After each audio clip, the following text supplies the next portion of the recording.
আসসালামু আলাইকুম সুপ্রিয় শিক্ষার্থীরা, আশা করি তোমরা সবাই ভালো আছো। আমি গত ক্লাসে তোমাদেরকে বলেছিলাম আমরা নতুন একটি গুরুত্বপূর্ণ বিষয় নিয়ে আমাদের ক্লাস শুরু করব, এবং সেটা হচ্ছে আমাদের রিঅ্যারেঞ্জমেন্ট। রিঅ্যারেঞ্জমেন্ট শুরু করার আগে আমাদের কিছু বেসিক গ্রামারের বিষয়ে ভালো ধারণা থাকতে হবে।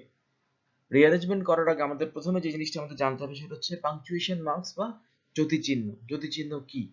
আমি এই জ্যোতিচিহ্ন বা পাংচুয়েশন মার্কস নিয়ে কমপক্ষে আরো 2 বা 3টা ভিডিও তৈরি করার চেষ্টা করবো ইনশাআল্লাহ, যাতে তোমাদের কাছে পরিষ্কার হয়ে যায় বিষয়টা। তারপরে আমরা রিঅ্যারেঞ্জমেন্ট খুব ইজিলি করে ফেলতে পারবো। শুরুতে দেখো যে পাংচুয়েশন কি। যে পাংচুয়েশন একটি সিস্টেম বা একটি ব্যবস্থা বা একটা একটা হচ্ছে গিয়ে ব্যবস্থা, যা একজন রিডার বা পাঠককে রাইটার বা লেখক কিভাবে বাক্যটি সাজিয়েছেন তা সম্পর্কে ধারণা দেয়। আমরা কথা বলার সময় বিভিন্ন জায়গায় বিভিন্ন এক্সপ্রেশনস মানে অভিব্যক্তি বা মুখের ভাব এবং পজ বা বিরতি ব্যবহার করি, যাতে শ্রোতা খুব সহজে আমাদের মনের ভাব বুঝতে পারে। রিটার্ন ল্যাঙ্গুয়েজ, লিখিত ভাষায় এই পাংচুয়েশনস সেই পজ বা বিরতি এবং এক্সপ্রেশনস বা অভিব্যক্তি বা মুখের ভাব প্রকাশ করে রিডার বা পাঠকের কাছে। পাংচুয়েশনস বাক্যকে রিডার বা পাঠকের কাছে সুস্পষ্ট করে।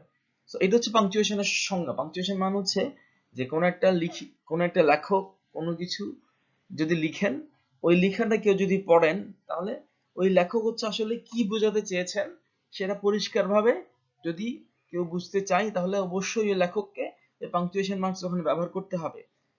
উনি যদি এই পাংচুয়েশন মার্কস ব্যবহার না করেন, তাহলে যে পড়ছে সে হচ্ছে কি কি লেখা হয়েছে এটা আসলে বুঝতে পারবে না। আমি একটা এক্সাম্পল দিয়ে তোমাদেরকে দেখাই, যেমন এখানে একটা এক্সাম্পল দেয়া আছে, দেখো আমি এটা পড়ে যাচ্ছি।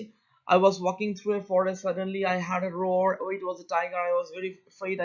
I was in a fix. What to do? I asked myself. What will you do? Sure up. I found no answer. এই যে উপরের প্যাসেজটি পড়ে আমাদের বুঝতে ঝামেলা হবে, স্বাভাবিকভাবে ঝামেলা হবে, কেননা এখানে কোনো পাংচুয়েশন ব্যবহার করা হয়নি, যার ফলে আমাদের কোথায় থামতে হবে এবং কোন কথাটি দ্বারা কি বোঝানো হয়েছে সেটা বুঝতে অসুবিধা হচ্ছে। যদিও আমরা সব শব্দের অর্থ জানি না, সবগুলো অর্থ জানি, এখানে দেখো সবগুলো আমরা কিন্তু এখানে জানি মোটামুটি, ঠিক আছে, কিন্তু এখানে আসলে কোথায় থামতে হবে এক্স্যাক্টলি আমরা বুঝতে পারছি না আসলে অর্থটা কিরকম হবে। উপরের প্যাসেজটি সব দিক থেকে সঠিক থাকার পরও শুধুমাত্র পাংচুয়েশনের ব্যবহার না থাকায় লেখকের মনের ভাব প্রকাশে ব্যর্থ হয়েছে। কিন্তু এখন এই প্যাসেজ থেকে যদি আমরা সঠিক পাংচুয়েশন ব্যবহার করে লিখি, তাহলে এটি তার সম্পূর্ণ মনের ভাব খুব সহজে প্রকাশ করে। দেখো, I was walking through a forest, আমি একটা বাগানের মধ্যে দিয়ে হাঁটতেছিলাম। সাডেনলি, কমা, হঠাৎ করে, আই হিয়ার দ্য রোর, আমি একটা গর্জন শুনলাম, full stop. It was a tiger, full stop, এটা ছিল একটা বাঘের ডাক। আই ওয়াজ ভেরি অ্যাফ্রেইড, আমি খুব ভয় পেয়েছিলাম, full stop. I was in a fix, what to do. In a fix মানে হচ্ছে কি একটু ঝামেলায় পড়ে যাওয়া, কি করতে হবে এটা নিয়ে আমি খুব ঝামেলায় পড়ে গেছি।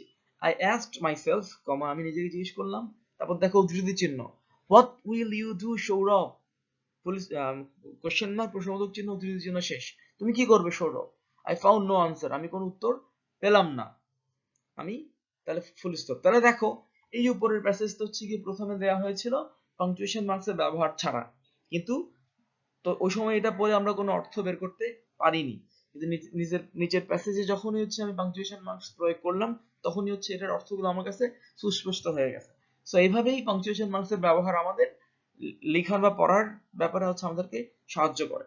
আমরা পাংচুয়েশন মার্কসের আচ্ছা কি কি পাংচুয়েশন মার্কস আছে এটা নিয়ে আমরা আজকে একটু পড়াশোনা করবো পরের স্লাইডে গিয়ে। ওকে, তোমরা এই স্লাইডে দেখতে পাচ্ছ the common punctuations in English are, আমরা গত স্লাইডে পড়েছি পাংচুয়েশন মার্কস কাকে বলে এবং পাংচুয়েশন মার্কস ব্যবহার না করলে কি হতে পারে এবং করলে কি হয়, এটার একটা এক্সাম্পল আমরা দেখেছি। আর আজকে এই দ্বিতীয় স্লাইডে আমরা পড়ব হচ্ছে কতগুলো পাংচুয়েশন মার্কস আমরা আমাদের আমাদের প্রতিদিনের লেখালেখির কাজে ব্যবহার করি। খুব ইজি কয়েকটা বিষয় তুমি দেখো। প্রথমে হচ্ছে কি দ্য ফুল স্টপ বা দ্য পিরিয়ড, দাড়ি, যেটাকে আমরা বাংলায় দাড়ি বলি, এই যে ইংরেজিতে ছোট্ট একটা বিন্দু দিয়ে এটা ব্যবহার করে, বাংলায় হচ্ছে একটা লম্বা একটা দাগ দিয়ে ব্যবহার করে। আমি শুধু ইংরেজিতে আজকে ইয়া করব। দ্য কমা, কমা তো খুব কমন একটা চিহ্ন, তোমরা সবাই জানো কমা। তারপর হচ্ছে দ্য নোট অফ এক্সক্লেমেশন, বিস্ময়বোধক চিহ্ন, এই যে একটা দাড়ির মতো, তার নিচে ছোট্ট একটা বিন্দু। দ্য নোট অফ ইন্টারোগেশন, প্রশ্নবোধক চিহ্ন। হ্যাঁ, দ্য সেমিকোলন, সেমিকোলন দেখো প্রথমে একটা একটা বিন্দু, একটা ফুল স্টপ, তার নিচে একটা কমা, তারপর হচ্ছে কোলন, দুইটা ফুল স্টপ উপরে নিচে। তারপর হচ্ছে কি দ্য কোটেশন মার্ক বা উদ্ধৃতি চিহ্ন, দেখো এইরকম এইরকম দুইটা হচ্ছে কি উল্টা কমা, দুই পাশে দুইটা, তারপর অ্যাপোস্ট্রফি হচ্ছে একটা উল্টা কমা, খেয়াল করে দেখো উপরের দিকে, তারপর হচ্ছে দ্য হাইফেন, ছোট একটা হাইফেন, ঠিক আছে, তারপর হচ্ছে কি প্যারেন্থেস, ব্র্যাকেটস এবং ব্রেসেস, প্রথম দ্বিতীয় এবং তৃতীয় বন্ধনী। আপাতত এই যেই পাংচুয়েশন মার্কস যে 10টা আমি এখানে দিয়েছি তোমাদেরকে, এগুলো এবং এগুলোর ব্যাপারে খুব ভালো ধারণা রাখলে আমাদের আসলে খুব সহজে আমরা রিঅ্যারেঞ্জমেন্টটা করতে পারবো ইনশাল্লাহ। সো আমি এর পরের ক্লাসে চেষ্টা করব পাংচুয়েশন মার্কসের ব্যবহারগুলো তোমাদেরকে ঠিকমতো বুঝিয়ে দেওয়ার জন্য। হ্যাঁ, আজকের এই ক্লাস এতটুকুই থাক। তাহলে আমরা প্রথম ক্লাসে কি পড়লাম? প্রথম ক্লাসে আমরা পড়লাম পাংচুয়েশন মার্কস কাকে বলে এবং এটা কি জন্য ব্যবহার করতে হয়, এবং দ্বিতীয় স্লাইডে আমরা পড়লাম যে পাংচুয়েশন মার্কস গুলো কি কি। এই দুইটা জিনিস আগে তোমাদের সবাইকে ভালো মতো মাথায় সেট করে ফেলতে হবে। এরপরের ক্লাসগুলোতে আমরা এগুলো ইনশাল্লাহ এগুলো ব্যবহারগুলো পড়া শুরু করব। আজ এতটুকুই। ধন্যবাদ সবাইকে। আজকের ক্লাসে কেউ যদি কোনো কিছু বুঝে না থাকো তাহলে অবশ্যই প্রশ্ন করবে। আর তোমাদেরকে আবারও বলছি, অপ্রয়োজনীয় এবং অপ্রাসঙ্গিক কোনো মেসেজ, কোনো কার্টুন এখানে পাঠাবে না হোয়াটসঅ্যাপে। পাঠালে তোমাদের হোয়াটসঅ্যাপ গ্রুপ থেকে হচ্ছে বের করে দেওয়া হবে। ঠিক আছে, সবাইকে ধন্যবাদ। আসসালামু আলাইকুম।